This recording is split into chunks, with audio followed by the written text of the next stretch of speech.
အဘိဓမ္မာတုတေအစဉ်မေခွန်းဟောင်းနှင့်လေ့ကျင့်ရန်မေခွန်းများရုပ်ပိုင်းမာတိက5မျိုးကိုအဓိပ္ပာယ်နှင့်တကွာဖြေဆိုပါ2021ရုပ်ပိုင်းမာတိက5မျိုးမှာရူပသမုဒ္ဒေတရုပ်တို့ကိုအကျဉ်းချုပ်ပြခြင်းရူပဝိပါကရုပ်တို့ကိုအကျယ်ဝေဖန်ခြင်းရူပသမုဋ္ဌာနရုပ်တို့၏ဖြစ်ကြောင်းရူပကလာပရုပ်တို့ကိုကလပ်ဖွဲ့စည်းခြင်းရူပပဝတ္တိကမ္မရုပ်တို့၏ဖြစ်စဉ်ချုပ်စဉ်ကိုပြခြင်းတို့ဖြစ်ပါသည်နံပါတ်2မဟာဘုတ်ကိုခြေလေတတ်သောရုပ်တရားတို့ကိုသင်္ချာမျှထုတ်ပြ၍ထိုရုပ်တရားတို့သည်လောကီလောကုတ္တရာ2မျိုးတွင်အဘယ်၌ပါဝင်သည်ကိုခွဲပြပါ2014မဟာဘုတ်ကိုခြေလေတတ်သောရုပ်မှာဥပါဒါရုပ်24ပါဖြစ်ပါသည်ထိုရုပ်တရားတို့သည်လောကီ၌ပါဝင်ပါသည်မိမိတူတွင်မယက်တည်နိုင်ပဲအမိရှိမှယက်တည်နိုင်သောရုပ်တရားတို့ကိုတရုပ်ထုတ်ပြပါ2014မိမိတူတွင်မယက်တည်နိုင်ပဲအမိရှိမှယက်တည်နိုင်သောရုပ်တရားတို့မှာဥပါဒါရုပ်24ပါဖြစ်ပါသည်၎င်းတို့ကိုတရုပ်ထုတ်ပြသောပတာဒရုပ်5ပါကောစရရုပ်4ပါဘာဝရုပ်2ပါဟရယရုပ်1ပါဇဝိတရုပ်1ပါအာဟာရရုပ်1ပါပရိစေတရုပ်1ပါဝိညာဉ်ရုပ်2ပါလဟုတာတိရုပ်3ပါနှင့်လက္ခဏာရုပ်4ပါးတို့ဖြစ်ပါသည်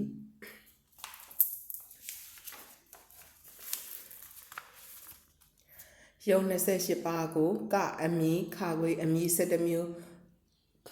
ရုပ်28ပါးကိုကအမည်2မျိုးခအမည်17မျိုးဤတို့ဖြင့်အကျဉ်းချုပ်ရေးတွက်ပြပါရုပ်28ပါးကိုအမည်2မျိုးအားဖြင့်မဟာဘုတ်ရုပ်ဥပါဒါရုပ်ဟူ၍ခွဲပြထားပါသည်ရုပ်28ပါးကိုအမည်17မျိုးအားဖြင့်မဟာဗုဒ္ဓယုတ်ပတာဒယုတ်ဘာဝယုတ်ဇီဝိတယုတ်ဟာရယယုတ်အာဟာရယုတ်ပရိစေဒယုတ်ဝိညာဉ်ယုတ်လဟုတာတိယုတ်လက္ခဏာယုတ်တို့ဖြစ်ပါသည်ထိတွေ့စမ်းသပ်၍ရာကောင်းသောအာယုံဖောဓပယုံတွင်ပါဝင်သောယုတ်တရားတို့ကိုဖော်ထုတ်ရေးသား၍ပရမတ္ထအားဖြင့်အထင်အရှားအထည်ကိုရအောင်ရာကောင်းသောယုတ်တရားများကိုလည်းပြည့်စုံစွာဖြည့်ဆိုပါထိတွေ့စမ်းသပ်၍ရာကောင်းသောအာယုံဖောဓပယုံတို့မှာပထဝီတေဇောဝါယောတို့ဖြစ်ပါသည်ပရမတ္ထအားဖြင့်အထင်အရှားအထည်ကိုရာကောင်းသောယုတ်တရားတို့မှာရုပ်အစစ်18ပါးဖြစ်ပါသည်ရုပ်အစစ်18ပါးမှာမဟာဗုဒ္ဓရုပ်4ပါးပတာဒရုပ်5ပါးဂောစရရုပ်4ပါးဘာဝရုပ်2ပါးဟရိယရုပ်1ပါးဇီဝိတရုပ်1ပါးအာဟာရရုပ်1ပါးပေါင်း18ပါးဖြစ်ပါသည်အတုအယောင်များလှသောများမြောက်လှသောလောကတွင်ရုပ်အတုများရှိပါကဖော်ထုတ်ပြ၍အာကာသဓာတ်သည်မြည်သည့်ရုပ်တရားမြည်သည်ကိုလည်းရူပသမုဒ္ဒေတရှုမြော်ကဖြေဆိုပါ2016အတုအယောင်များမြောက်လှသောလောကတွင်ရုပ်အတုများရှိပါသည်ထိုရုပ်အတုတို့မှာပရိစေဒယုတ်1ပါဝိညာဉ်ယုတ်2ပါလဟုတာတိယုတ်3ပါလက္ခဏာယုတ်4ပါပေါင်း10ပါရှိပါသည်အာကာသဓာတ်သည်ပရိစေဒယုတ်မည်ပါသည်အဘယ်ကြောင့်ဆိုသောယုတ်ကလတ်တို့ကိုပိုင်းခြားထားသည့်အကြအယက်သဘောဖြစ်သောကြောင့်အာကာသဓာတ်မည်ပါသည်ဆိုဖတ်ရှိသောတကိုယ်လုံး၌ပြန့်နှံ့၍တည်သောယုတ်တို့ကိုဖော်ပြ၍ယုတ်အစစ်18ပါးသည်အဘယ်ကြောင့်သဘာဝယုတ်တလက္ခဏာယုတ်ဖြစ်ပါသည်ဆိုဖတ်ရှိသောတကိုယ်လုံး၌ပြန့်နှံ့၍တည်သောယုတ်တို့ကိုယုတ်တို့မှာကာယပတာဒယုတ်ဘာဝယုတ်ဇီဝိတယုတ်နှင့်အာဘောဓလွန်ကဲသောတုတ်သွေးသီးခြေတို့ဖြစ်ပါသည်ယုတ်အစစ်18ပါးသည်ကခလထစသောမိမိဆိုင်ရာကိုယ်ပိုင်သဘောလက္ခဏာရှိသောကြောင့်တဘာဝယုတ်မြည်၏အနိစ္စတာစသောလက္ခဏာအဖြစ်ထိရှားသောကြောင့်တာလက္ခဏာမြည်၏ကံစိတ်ဥဒုအာဟာရအကြောင်းတို့ကြောင့်ဖြစ်ပေါ်မှုထင်ရှားသဖြင့်တာလက္ခဏာယုတ်မြည်ပါသည်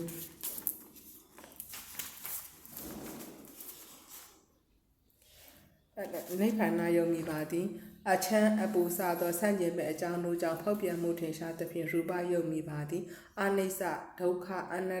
တ္တဟူသောလက္ခဏာရေး၃ပါးတင်၍ဝိပဿနာဉာဏ်ဖြင့်သုံးသပ်အပ်သောကြောင့်တမတနာယုံကြည်ပါသည်အနိဗ္ဗာန်ယုတ်တို့ကိုအခြားရနိုင်သောအမည်များကိုရေးသားပါအနိဗ္ဗာန်ယုတ်တို့၏အခြားရနိုင်သောအမည်များမှာအလက္ခဏာယုတ်အသဘာဝယုတ်အရူပယုတ်အတမတနာယုတ်တို့ဖြစ်ပါသည်အကယ်၍ယုတ်အတု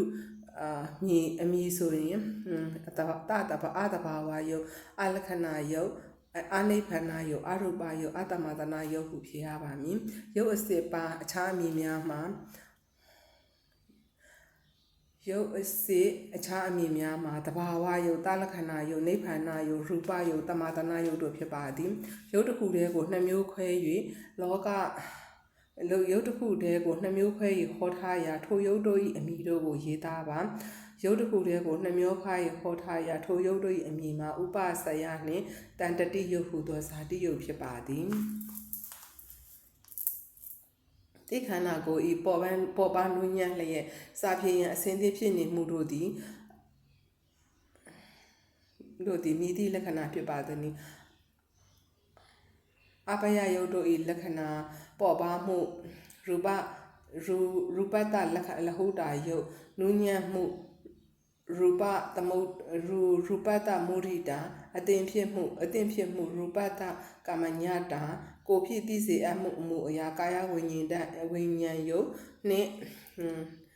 စိတ်ဖြစ်သိစေအပ်သောအရာဝစီဝိညာဉ်ယုတ်တို့ဖြစ်ပါသည်နိဗ္ဗာန်ယုတ်ထူးခြားသောအမှုရာဝိကာရယုတ်5ပါးဖြစ်ပါသည်သင်္ခန္ဓာကိုယ်၌ယုတ်တရားများတိုးပွားစီပင်ရင့်ရောပျက်စီးခြင်းသည်အဘယ်ယုတ်တို့၏သဘောလက္ခဏာများဖြစ်သည်။ကျွန်ုပ်ခန္ဓာကိုယ်၏ယုတ်တရားများတိုးပွားခြင်းဥပစယစီပင်ခြင်းတန်တတိရင့်ရောစရတာပျက်စီးခြင်းအနိစ္စတို့၏လက္ခဏာသဘောများဖြစ်ပါသည်။လူတို့၏ခန္ဓာကိုယ်၌အသက်ဝိညာဉ်ယုတ်အသက်ဟုခေါ်ဆိုရသောယုတ်အမည်ကိုညွှန်ပြ၍ယင်းအသက်ယုတ်သည်ခန္ဓာကိုယ်တွင်မြည်သည့်နေရာ၌တည်သည်ကိုလည်းဖော်ထုတ်ပြပါ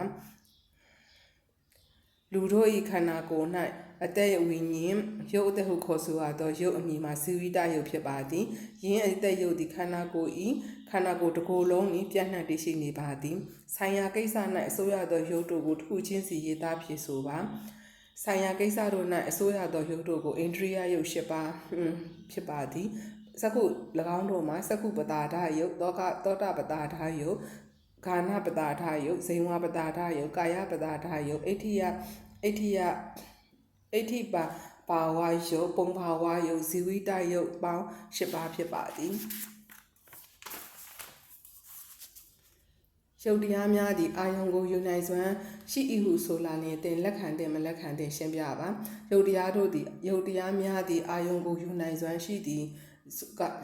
ဟုဆိုလာလျင်လက်မခံမှဘဲကြောင့်ဆိုသောယုတ်တို့သည်အာယုံကိုမယူတတ်သောကြောင့်အာနာရမနာကြီးတရားတိဟုသောဧကဝိဒတွင်ပြဆိုထားပါသည်အတွင်းလူအပြင်လူဆိုတကယ်သို့အတွင်းယုတ်အပြင်ယုတ်တို့ကိုသင်္ချာမြခွဲထုတ်ဖော်ပြ၍အတွင်းယုတ်တို့၏တဘာဝကိုထုတ်ရေးသားကဖော်ပြပါကောင်းသောယုတ်တို့ကိုလည်းညွှန်ပြခဲ့ပါအတွင်းယုတ်အဇတိကယုတ်5ပါးပတာဒယုတ်စက္ခုပတာဒသောတာပတာဒခန္ဓာပတာဒဇိဝပတာဒကာယပတာဒအပြင်ယုတ်ဘာဟိရယုတ်23ပါးအတွင်းယုတ်ပတာဒယုတ်စက္ခုပတာဒသောတာပတာဒခန္ဓာဇိဝပတာကာယပတာဒမြင်ကောင်းသောယုတ်တို့သည်တန်တိဒတနာယုတ်အစင်းရူပယုံယုတ်တစ်ပါးဖြစ်ပါသည်မခွဲမခြားအမြဲတာတွဲကနေကြသည့်ယုတ်တရားတို့ကိုဖော်ပြပါမခွဲမခြားအမြဲတာတွဲကနေကြသည့်ယုတ်တရားဘတို့မှာမဟာဗုဒ္ဓယုတ်၄ပါးနှင့်ဝဏခန္ဓယတ္တဩဇာဟုသောဩဇာ၄ပါးအဝိနိဘောဂယုတ်၈ပါးတို့ဖြစ်ပါသည်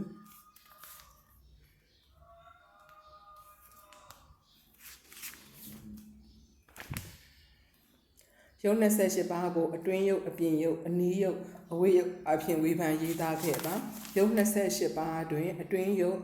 အဇတိကယုတ်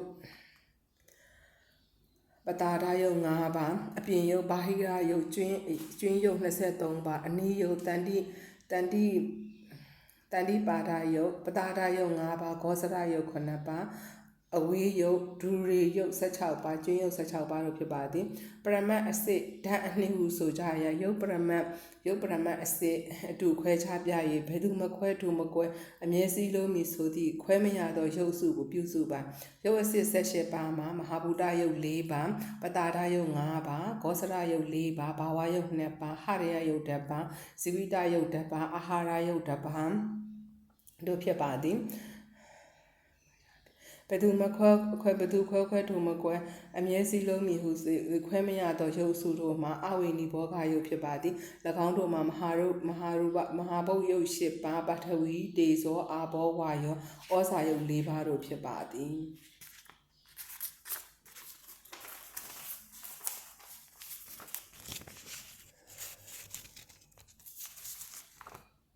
တရားရှာကိုမှတွေ့ဟူသောလောကဆိုယအမှန်အဘိဓမ္မာစံဖြင့်ဖြေဆိုပါ2010မှန်ပါတရားရှာကိုမှတွေ့ဟူသောလောကဆိုယစကားမှန်ပါသည်ဒီယုတ်28ပါးမှာယုတ်အစစ်18ပါးသောယုတ်တို့သည်အနိစ္စဒုက္ခအနတ္တဟူသောလက္ခဏာ၏၃ပါးတင်၍ဝိပဿနာဉာဏ်ဖြင့်သုံးသပ်အပ်သောကြောင့်တာလက္ခဏာယုတ်နှင့်တမသနာယုတ်တို့ဟုပြဆိုသောကြောင့်မှန်ပါသည်ဝိပဿနာမရှုကောင်းသောယုတ်တို့ကိုကောက်ပြခဲ့ပါ2009ဝိပဿနာမရှုကောင်းသောယုတ်တို့မှာယုတ်အတု10ပါးပရိစေတယုတ်1ပါးဝိညာဉ်ယုတ်2ပါးလဟုတ်တာတိယုတ်3ပါးလက္ခဏာယုတ်4ပါးတို့ဖြစ်ပါသည်ဒီအနံလေးရာဘူးပါတယ်ဟုပြောဆိုကြရာထိုရင်နှင့်ကိုမိမိထံမှောက်သို့မရောက်ခင်ကတည်းကအာယုံရခြင်းမျိုးပါလောအဘယ်သို့နေရှင်းပြပါအဒီအနံလေးရဘူးပါတယ်ဟုပြောဆိုကြရာထိုရင်နှင့်ကိုမိမိထံမှောက်သို့မရောက်ခင်ကတည်းကအာယုံရခြင်းမျိုးမဟုတ်ပါခါနာပတာဒသည်မိမိထံမှောက်သို့ရောက်ထိညှိကပ်လာသောအာယုံကိုသာယူတတ်သောတမထဂောစရကဟိကရုပ်ဖြစ်သောကြောင့်ဖြစ်ပါသည်အဘောဓကိုထိတွေ့လို့ရမရဆုံးဖြတ်ပါမီး၌ရှိသောရေသည်ရေ၌မီး၌ရေရှိသည်ရေ၌မီးရှိသည်ဟုဆိုကြရာရေနှင့်မီးဘာကိုရွေးမလဲခွဲခြားရမရရဲရဲကြီးဆုံးဖြတ်ဝေဖန်ပါ2015အဘောဓကိုတိထိလို့မရပါအဘောဓသည်အလွန်သိမ်မွေ့နူးညံ့တွေးတိစမ်းသပ်ရမရရောသောကြောင့်ဖြစ်ပါသည်မြင်မှုကြားမှုတို့သည်မိမိတို့ထံမှသို့ရောက်မှအာယုံကိုယူနိုင်ကြသည်ဟုဆိုလျင်သင်အဘယ်သို့ခြေပပြောဆိုမလဲမြင်မှုကြားမှုတို့သည်မိမိထံမှသို့ရောက်မှအာယုံကိုယူနိုင်ကြသည်ဟုဆိုသည်မှာမဟုတ်ပါစက္ခုပတာဒယုံနှင့်သောတာပတာဒယုံနှစ်ပါးသည်မိမိထံမှသို့မရောက်မထိမညှိကပ်တော်လဲအာယုံကိုယူတတ်သောအတ္တမထဂောစရယုတ်ဖြစ်သောကြောင့်ဖြစ်ပါသည်ယုတ်တို့ကိုပယ်လို့ရ၏ဟုပြောဆိုကြသောယုတ်ဝါဒီတို့၏စကားကိုလက်ခံသည်မခံသည်ရှင်းပြခဲ့ပါလက်မခံသင့်ပါအားလုံးကိုတပ္ပစတပိစယတာတဝသင်္ခတဟုခေါ်ဆိုရခြင်းအကြောင်းကိုရှင်းပြပါတပစ္စယကံစိတ်ဥဒုအာဟာရတိဟုသောအကြောင်း၄ပါးရှိသောကြောင့်တပစ္စယဟုခေါ်သည်တာတဝအာသောတရား၄ပါးတို့၏အာယုံဖြစ်သောကြောင့်တာတဝဟုခေါ်ပါသည်သင်္ခတကံစိတ်ဥဒုအာဟာရတိဟုသောအကြောင်းအရာငါးပါးပေါင်းစပ်၍ပြုပြင်စီရင်မအပ်သောကြောင့်သင်္ခတဖြစ်ပါသည်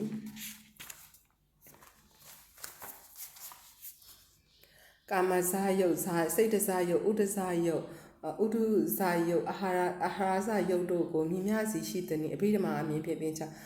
မြတ်ထုတ်ပြပါကာမဇယုတ်18ပါးစိတ်တဇယုတ်15ပါးဥဒ္ဒဇယုတ်73ပါးအာဟာရယုတ်12ပါးကာမဇယုတ်18ပါး